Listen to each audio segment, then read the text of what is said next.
It happened so fast that no one at Greenwood Elementary could explain it later. One moment 3 boys were laughing, tugging at the shy girl's top during recess, trying to humiliate her in front of the whole playground. The next moment, the sound of a loud snap echoed across the yard, and the ringleader was on the ground, clutching his arm, his face pale. No one knew her name, no one knew her story, but by the end of that day, they'd all learn why. You should never push someone who's been trained to fight battles far tougher than playground bullies. 2 Chapter 1 The quiet new girl Maya Park had always been good at blending in. At least that's what she tried to do. She was the new girl. Again. Her father's job in the military meant moving almost every year, and with every move came a new school, new faces, and new challenges. At her last school, she'd been bullied so badly for her accent and worn-out shoes that she'd started eating lunch alone in the library. This time, she promised herself she'd keep her head down, avoid trouble, and just survive until the next move. Greenwood Elementary was different in one way. It was louder, rowdier. The recess yard was a noisy chaos of kids playing basketball, trading cards, and chasing each other.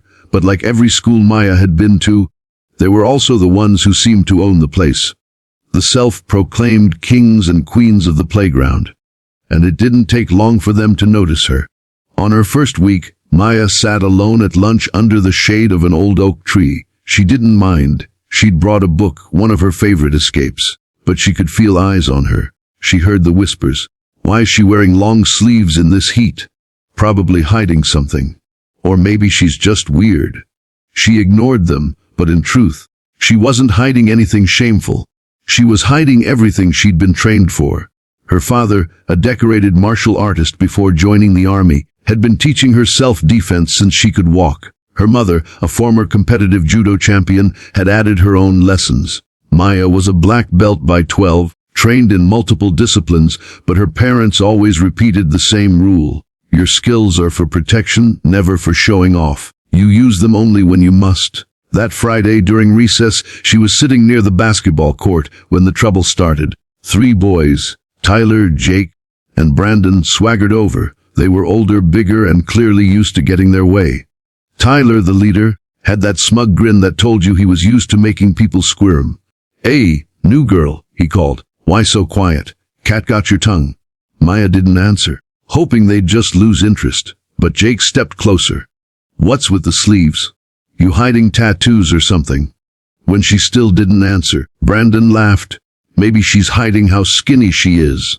Then, without warning, Tyler reached forward and tugged at her sleeve. She pulled back sharply, her face tightening. But he wasn't done. With a quick grab, he pulled at the neckline of her top, yanking it just enough to try and embarrass her. Gasps came from the kids nearby. Maya froze, but not out of fear. She was calculating. Every muscle in her body had already shifted into defense mode, just like her father had trained her. Chapter 2 The snap heard around the playground. Time slowed for Maya. She saw Tyler's smirk, the boys' mocking eyes, the circle of curious kids starting to form. She felt the sting of humiliation rising. But over that, she felt the deep, steady calm of her training. Her father's voice echoed in her mind. You don't start fights. But if someone crosses the line, you end it quickly, so they can't hurt you or anyone else again. Maya's hands moved before Tyler could react.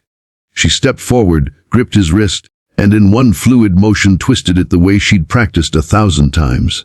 The playground fell silent, save for the sharp, unmistakable crack of a joint being pushed past its limit. Tyler's face went white. He yelped, stumbling back, clutching his arm. Jake and Brandon froze, mouths open. Maya's eyes didn't leave them, calm, unblinking, but carrying a warning they could all feel. "You don't touch me," she said quietly, but her voice carried like thunder. A teacher came rushing over, panic in her voice. What happened here? But no one spoke, not the boys, not the bystanders. Everyone had seen it, and no one wanted to be the one to explain that the quiet new girl had just taken down the school's biggest bully. Tyler was taken to the nurse. Jake and Brandon slunk away muttering, but everyone knew things had changed. Maya didn't boast, didn't smile, didn't even stand triumphantly. She just sat back down under the oak tree, picked up her book, and kept reading as if nothing had happened. That afternoon, word spread like wildfire. "Did you hear what she did? She broke his arm." "No, she just twisted it." "Still," he cried like a baby. By the end of the day, the story had grown so much that kids were saying she could probably take on the entire football team. But the truth was simpler. Maya hadn't wanted to hurt anyone. She just wanted to be left alone. Still, something had shifted. A few brave kids started sitting near her at lunch. One girl, Emily, even asked if Maya could teach her some moves. And when Tyler returned a week later, his arm in a sling, he didn't look at her with hate. He looked at her with respect, maybe even fear. He mumbled an apology, barely audible, before walking away. For Maya, that was enough. The playground never quite forgot the snap heard that Friday.